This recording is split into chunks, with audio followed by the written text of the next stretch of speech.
A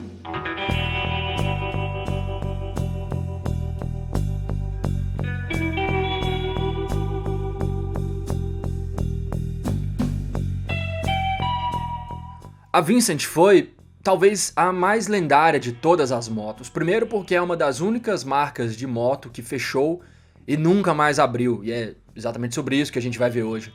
Segundo porque as motos da Vincent usavam uma engenharia muito inusitada, né? Sempre fora dos padrões, seja na época ou até para os padrões de hoje em dia. As suspensões, tanto dianteira quanto traseiras, o próprio quadro, isso sem falar no motor, que era na maioria das vezes em V. Isso era muito fora dos padrões de uma moto fabricada na Inglaterra. Norton, BSA, Matchless, Ariel, Triumph, todas essas usavam e continuam usando, no caso daquelas que ainda existem, motores com disposição de cilindros em linha. A única outra moto inglesa esquisitona, que também fabricava seus motores em V e que já tinha fechado sua fábrica antes mesmo da Vincent, foi a Brough Superior, que assim como a Vincent sofreu com os altíssimos custos das suas próprias motos e com a sua própria super engenharia. Mas a própria Brough Superior ressurgiu há cerca de uma década atrás. Hoje ela é uma fábrica na França que fabrica algumas das motos mais incríveis, na minha opinião. Se você for me perguntar, Hugo, qual que é a moto que você tem mais o sonho de ver? Não vou nem colocar assim de andar. É a Brough Superior. Eu gostaria muito de ver qualquer um desses modelos que eles têm fabricado atualmente, porque eu acredito que sejam realmente obras de engenharia e obras de arte em duas rodas, né? E tá certo que existem diversas motos no mundo que são assim, que podem se enquadrar nessa categoria, não necessariamente motos super caras e super luxuosas, não é sobre isso que eu tô falando. Motos onde realmente existe um trabalho mais inusitado ali por trás e que não são coisas que a gente vai ver todo dia, coisas inusitadas, coisas que nos remetem a um outro estilo de engenharia, né? A Brough Superior é uma dessas. Eu acredito que a BMW R18 também seja uma dessas, né? Mas por aí vai, tem muitas delas por aí. A própria Rocket 3, eu acabei falando só sobre motos super caras, mas eu acredito que até uma Royal Enfield Interceptor de repente tem esse valor incrível, né? Poderia muito bem ser classificado como nessa categoria de uma obra de arte em duas rodas, por sua forma e funcionalidade, por essas duas coisas funcionarem tão bem. Eu acredito isso de verdade, dessas motos mais simples também. Mas é claro que quando a gente vai para uma Brough Superior ou para uma Vincent, que é o assunto desse episódio, inclusive, a gente tem essa carga maior de diversas coisas inacessíveis e raríssimas, né? E cada vez mais raras. As Brough Superior, no caso, todas elas, as que são fabricadas hoje, são muito fiéis à essência das motos originais da marca. Mas, como já ficou claro pelo título, pela capa e por todas as coisas que eu falei, o episódio de hoje é sobre a Vincent. O fato é que a Vincent conseguiu, com algumas das suas motos, alcançar um nível de performance que o mundo nunca tinha visto. É importante lembrar que aqui a gente está lá na década de 40 e essas motos alcançaram velocidades que são impressionantes até para os padrões de hoje. No passado elas quebraram recordes de velocidade e agora elas quebram recordes de preço quando são vendidas geralmente em leilão. Essas motos foram principalmente a Black Lightning e a Black Shadow. Esse episódio de hoje é especialmente sobre isso, é o episódio 50 do Motorama Cast e eu precisava preparar uma história digna de ser contada. Então fica comigo até o final para acompanhar como que a Vincent quase ressurgiu há cerca de 10 anos atrás. Uma história muito interessante, triste acima de tudo. Mas antes de dizer para vocês que eu sou o Hugo Renault, apresentador do Motorama e apresentador do Motorama Cast, esse podcast maravilhoso, onde a gente conta com o apoio do Petronas Sprinta, o lubrificante desenvolvido especialmente para atender as nossas motocicletas e que nos leva sempre muito mais longe. Petronas Sprinta é conexão máxima entre você e a sua moto e graças ao Sprinta você pode levar para casa uma Royal Enfield Continental GT 0 km customizada pela Shibuya Garage, uma das principais oficinas de customização do Brasil, porque está acontecendo nesse exato momento, você ainda pode participar, caso não esteja participando ainda, a promoção Moto dos Sonhos. Sim, Petronas Sprinta está sorteando uma máquina dessa maravilhosa que por si só já é muito legal, customizada pela Shibuya Garage, nada mal, diz aí. Para participar é muito fácil, você precisa usar sua criatividade, sair da sua zona de conforto e fazer um vídeo, ou pode ser um áudio também, você escolhe, onde você vai contar em até 1 minuto qual é a sua história de conexão máxima com a sua moto. Pode ser com a sua moto atual, com a moto que você já teve, de repente com a moto que você quer ter, vai que você fala sobre a Royal Enfield Continental GT, que é o prêmio da promoção, você que sabe. E a pessoa que souber usar melhor a criatividade e entregar o melhor resultado, vai ganhar essa moto incrível. Eu desejo toda a sorte do mundo para você. Você que está aí do outro lado me ouvindo, sei que você é capaz de ganhar. Então eu desejo toda a sorte do mundo para você. O prazo máximo para participar da promoção é até dia 12 de junho, então corre porque tá chegando, tá bom? A gente não tem tempo a perder. E o resultado a gente vai ficar sabendo lá no Festival Interlagos, que tá chegando agora esse mês. Petronas vai estar lá marcando presença em peso. Eles vão ter um stand lá, vai ter um espaço Petronas Sprinta, e eu estou muito feliz de saber que eu vou estar lá, vou estar participando mais uma vez do Festival Interlagos e agora ali junto com a equipe Petronas Sprinta, para a gente saber em primeira mão e anunciar de lá quem vai ser o felizardo ou felizarda que vai levar para casa esse belíssimo prêmio. Você tem todas as chances do mundo, você só precisa usar a sua criatividade, usar a cachola, bota a cachola para funcionar e envia para o Petronas Sprinta. Tá aqui o link embaixo, aqui, ó, vou colocar o site aqui para vocês saberem como é que envia. Envia o melhor vídeo ou áudio que você possa fazer, tá bom? Não sabe fazer vídeo? Então corre atrás, aprende. Essa é uma boa oportunidade de aprender também. Pede ajuda para um amigo ou uma amiga que saiba, que possa te ajudar. Pensa que é uma Royal Enfield Continental GT que você pode levar para casa. Essa moto é espetacular, tá bom? Você acompanha o Motorama, você sabe o valor que a gente dá nessa moto, quantos vídeos a gente já fez sobre ela. E eu sou suspeito para dizer também, porque eu tenho uma e sou muito feliz com ela. A moto é incrível, você pode ter uma. Você que acompanha o Motorama Cast sabe que alguns episódios atrás, foi no episódio 47, eu recebi aqui no programa o Emílio Portuga, idealizador do Against the Wind, uma exposição de shoppers e motos customizadas que vai acontecer no dia 18 de junho lá em Curitiba. É um sabadão, Curitiba é uma cidade massa, você que é daí tem todas as probabilidades de você ir no Against the Wind e poder participar. Se você não é de lá, é uma boa oportunidade para você conhecer aquela cidade tão legal. Eu gosto muito de lá. E o que está acontecendo? O festival passou, o Against the Wind mudou de local. Antes ia ser lá na Pedreira Paulo Leminski e agora passou para o Bosque São Cristóvão, Santa Felicidade. Eu vi o Portuga falando sobre esse lugar. Parece que é uma escolha bem acertada para o tipo de evento que eles vão fazer lá. O nome já fala, é um bosque. Então, um lugar muito bonito, pronto para receber todas as motos que vão ser expostas, pronto para receber as motos do pessoal que vai visitar. Vai ter estacionamento, vai ter show e o mais legal, vai ter amigos. E se você não tiver nenhum amigos, você vai fazer os seus amigos lá, porque eu tenho certeza um ambiente pra gente entrar em contato, tá em contato um com o outro. Quem gosta de tirar foto, vai tirar foto. Quem gosta de fazer vídeo, vai fazer vídeo. Quem não gosta de fazer nada disso, não precisa fazer nada disso. Vai lá curtir com os amigos, tomar uma cerveja, ver algumas motos maravilhosas que estão aqui no Brasil, conhecer pessoas incríveis que vão estar lá, diversas marcas incríveis vão expor. Pantera Custom, um dos meus amigos lá de Florianópolis. Jeane, com a sua marca Morto de Fome, minha grande amiga aqui de Brasília, vai estar lá também. Meu amigo de São Paulo, Chaser, o Vitor da Chaser Manufacturing. Vitor Prince vai estar lá expondo suas joias incríveis, seus anéis maravilhosos. Então vai ser muita coisa legal, vai ter muita coisa legal. Não perca tempo. O ingresso não é tão caro. Se você já quer garantir o seu ingresso, tá fácil. Entra no site atwshow.com.br. Aproveita para comprar um boné, uma camiseta. O material de merchandising tá maravilhoso. Boné tá R$65, a camiseta tá R$80. Se você quiser levar tudo, mais o pôster do evento, que inclusive é feito com uma arte maravilhosa, e mais o ingresso, ou seja, o kit completo, tudo e mais um pouco que você poderia comprar para fortalecer o evento e visitar o Against the Wind, R$170 é o kit, tá bom? Se você quiser só o ingresso, R$30, comprando antecipadamente, você ganha acesso ao estacionamento do Against the Wind 2022. Esse provavelmente vai ser só a primeira edição desse evento novo, idealizado pelo Emílio Portuga, da Knucklehead, da Outcast Boots, uma figura sensacional que eu já recebi por 2 vezes aqui no programa. Ele é maravilhoso, adoro trocar ideia com ele, sempre fortalecendo, com novas ideias. Tem muita marca boa participando aqui do evento, viu, pessoal?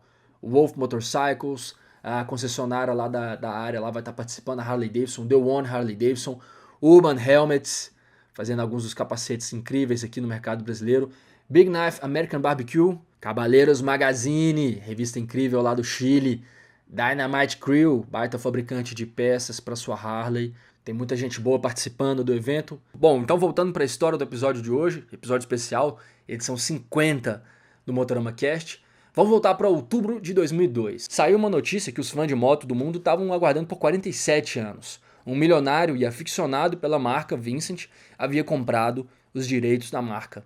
O nome desse cara era Barney Lee, e ele era um fã de longa data da moto e um empreendedor na indústria de motocicletas. Já tinha investido em diversas iniciativas, já tinha sido dono de concessionária de diversas marcas. Ele e a equipe que ele havia montado apresentou ao mundo, naquela ocasião, 5 protótipos de motos que seriam as novas Vincent. Incrível, né?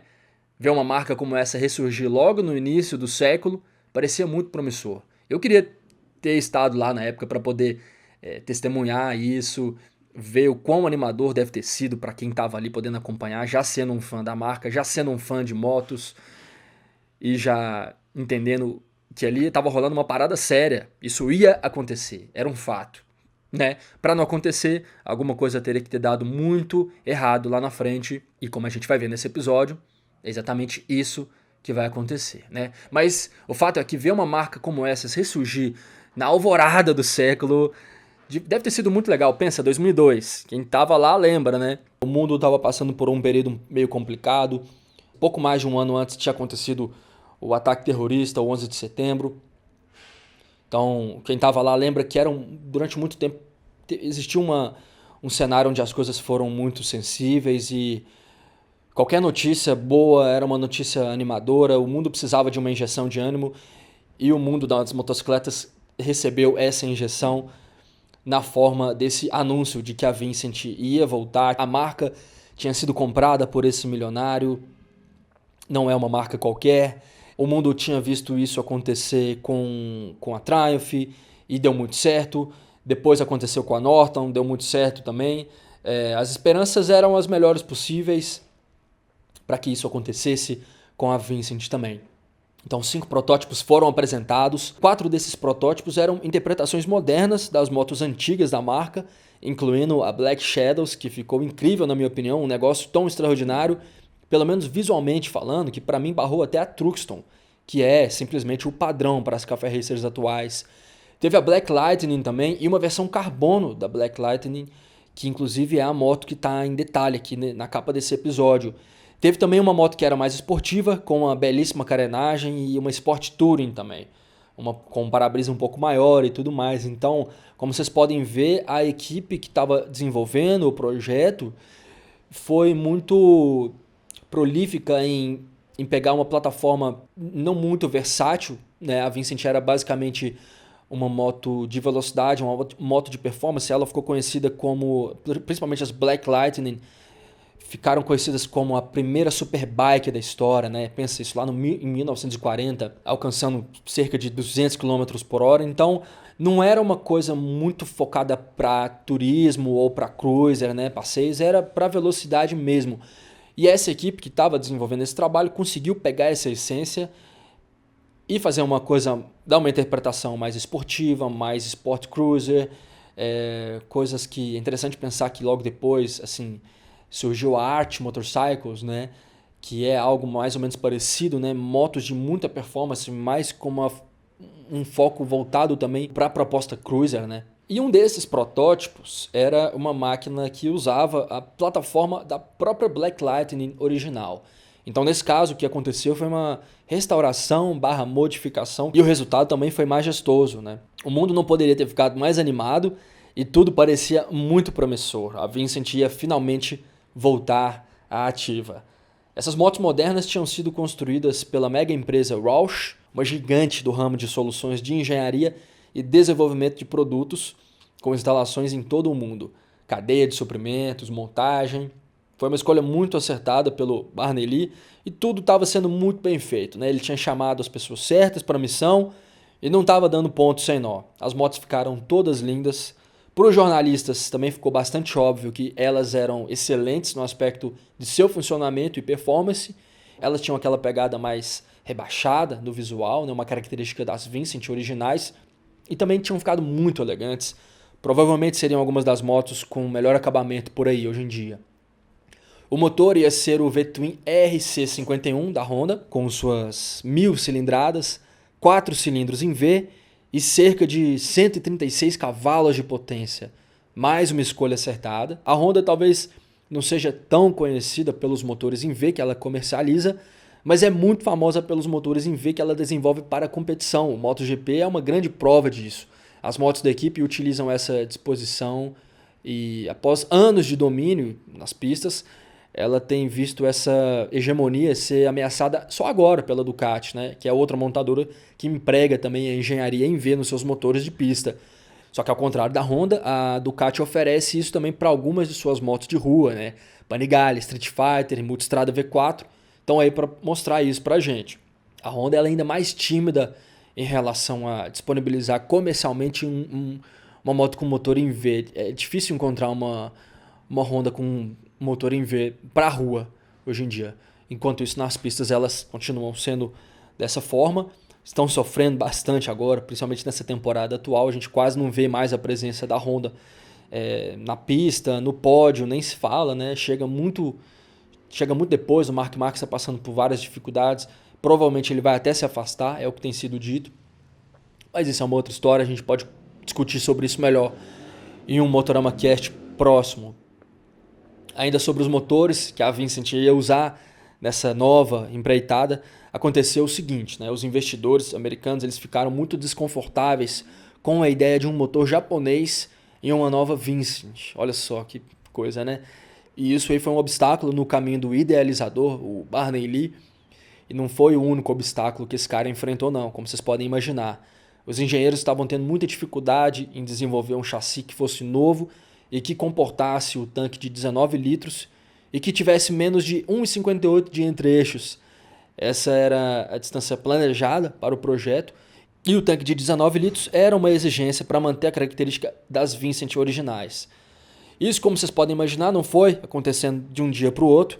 Foram muitos anos ao longo desse processo, né? Os anos foram se passando e muito dinheiro foi gasto em pesquisa e desenvolvimento. Tudo isso leva muito tempo, né? Mesmo que fosse um empreendimento de uma mega corporação, levaria muito tempo, mas esse não era o caso. A gente precisa lembrar que toda essa saga ela estava acontecendo por meio de uma iniciativa de um cara só, agindo de uma forma quase que independente, injetando dinheiro do próprio bolso, injetando dinheiro também de muitos investidores que toparam participar ali da empreitada da Vincent, né? Em 2008, no meio dessa empreitada para resolver todos esses problemas e provavelmente muitos outros que se apresentam ali no momento em que você decide reviver uma marca importantíssima e que já não existe há décadas, Barney Lee, o homem que começou tudo isso, saiu para dar uma volta de moto. Às vezes o cara queria espairecer, né? É algo que todos nós fazemos. Tava ele e alguns amigos e ele sofreu um acidente. Isso foi lá no Arizona e ele acabou morrendo. E aí, junto com ele, morreu o sonho da gente ver a Vincent ressurgir de novo. Isso eu descobri lendo um texto de 2010 do Bike Exif, onde o autor fala sobre a tentativa de ressurgir com a marca. Vou deixar o link desse texto aqui na descrição do episódio para vocês lerem depois, se vocês tiverem interesse. A primeira vez que eu li esse texto foi ali em 2015, acredito, mais ou menos quando eu estava começando a descobrir Vincent, Brough Superior e outras marcas que fazem parte da história. Eu já sabia um pouco de BMW, já sabia um pouco de Triumph, e esse foi um momento que eu comecei a ir mais fundo nesse segmento tão interessante das motos. E vira e mexe eu volto nesse artigo, principalmente para ver a imagem da Black Shadow moderna, que infelizmente nunca foi lançada, e na última vez que eu fiz isso, uma coisa me chamou muita atenção. Um comentário recente, inclusive, de mais ou menos um ano atrás. É recente, né, para um artigo que foi escrito há 12 anos. O comentário é de um cara chamado Bill. Eu achei que ele tem uma riqueza de informações quase tão importantes quanto as próprias informações que estão no texto. E ele diz mais ou menos o seguinte, ó, em uma tradução meio que literal, assim. Abre aspas. Me deparei com esse artigo por acaso. E eu estava olhando para os outros artigos sobre Vincent, que estão aqui no site. Barney Lee era o meu melhor amigo, uma grande parte da minha vida, desde o momento que ele me contratou para ser o gerente de serviços da Wheels of Fortune Yamaha, uma concessionária em Carson, na Califórnia. Depois que a concessionária fechou, continuamos amigos íntimos. Eu era seu parceiro no empreendimento da Vincent. Na verdade, foi meio que ideia minha. eu estava tirando sarro da Harley dele e disse: o que nós realmente queremos é uma Vincent com freios. Então foi isso que a gente construiu. Algumas pessoas chegaram a perguntar para nós por que a gente não usou o motor Vincent. E na verdade a gente usou um motor reproduzido feito com usinagem CNC que veio diretamente da Austrália, se bem me lembro. Mas era simplesmente impraticável. Ele conta: quem que financiaria o projeto para desenvolver um motor 1000 cilindradas com a complexidade mecânica de um Vincent? Eu não faria isso. Ele mesmo assume. Eu tenho uma Black Shadow 1950 há cerca de 25 anos. Eu adoro ela, nunca vou vender e ela é muito chata de mexer. Algumas pessoas criticaram as dimensões das motos que a Roche construiu para nós. Concordo. É um grande desafio encaixar garfos telescópicos em uma moto equipada com um grande motor em V.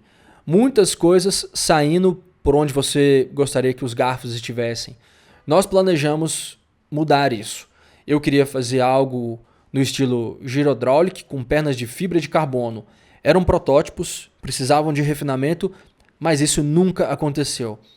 Parte do nosso acordo era que se a gente não executasse o negócio, se essas motos não fossem lançadas, ele quer dizer, eu pegaria uma dessas motos e ficaria para mim. Quando não conseguimos mais investimentos no projeto, Barney me ligou e disse que me enviaria a moto que eu escolhesse. Eu queria a moto esportiva com a sua gloriosa carenagem de carbono, mas eu sabia que ele queria essa também. Então eu peguei a Sport Tour. Eu ainda tenho ela, sempre a terei. E aí ele manda a foto da moto. Na verdade é uma foto da garagem dele, é uma foto meio ruim. Não mostra muito bem a moto. E aí ele termina dizendo assim: desculpe pela foto ruim, estou longe da minha loja. Ou se eu estivesse lá eu tiraria uma foto melhor. Mas é essa moto aí por trás da minha MV Agusta Senna. Para a gente poder visualizar essa foto, eu vou postar ela lá no portal motorama.com. Eu vou fazer o seguinte, eu vou transcrever esse episódio inteiro lá. Não para vocês lerem necessariamente, afinal de contas vocês já estão ouvindo aqui. Mas eu vou colocar essa foto lá, pra vocês poderem entender que moto que esse cara diz. Que coisa, não? Uma história interessante, para se dizer o mínimo. Triste, como eu havia falado, no final das contas. Pensar que em um momento da história, um super entusiasta, provavelmente um fanático pela marca, decidiu ressurgir com ela. E depois de tantos anos, acabou tendo um triste fim, né? Foi trágico o fim do cara. Ele morreu em decorrência de um acidente de moto. E por causa disso, o mundo talvez tenha deixado de receber de novo as Vincent, essa moto tão lendária que daria origem a várias outras motos lendárias. Eu tenho certeza que hoje a gente ia ver elas como eu vejo mais ou menos a Prof Superior, né? Costumo dizer que essas motos são iguais unicórnios. É mais fácil ver um unicórnio por aí do que uma Vincent, provavelmente. O mundo merecia uma moto dessa. A gente pode até não ter visto isso acontecer há cerca de 15 anos, mas eu espero ver isso acontecer ainda em vida. O nome vai estar lá para sempre e eu espero que mais um milionário fanático por motos se interesse por essa proposta e queira ressurgir com a Vincent, é claro, da forma como a moto merece ressurgir, em toda a sua fama, glória, pompa e circunstância.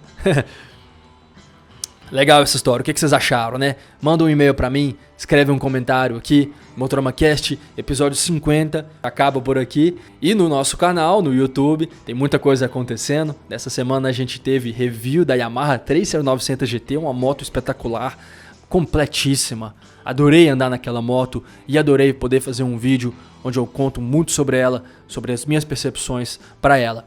Tem muita coisa que vai acontecer em breve também. Essa semana a Honda vai lançar a nova CB500, essas motos agora finalmente vão chegar para serem testadas, para serem usadas. Elas estavam passando por processo de homologação, tudo isso que o mercado exige.